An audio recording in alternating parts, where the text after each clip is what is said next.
This is Hobbs eating a vegan tofurkey roast that I made and that he just stole from me when I was getting it out of the refrigerator by sinking his claws into my hand.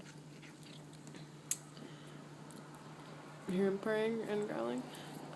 I guess that means that I did a good job making something realistic enough for a wild animal to go apeshit over.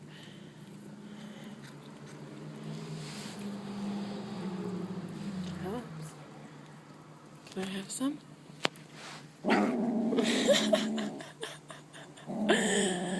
His brother wanted some, but I guess not.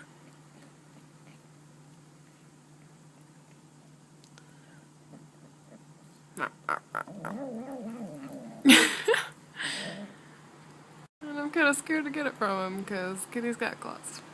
Oh, here comes the dog. Sidling up over there.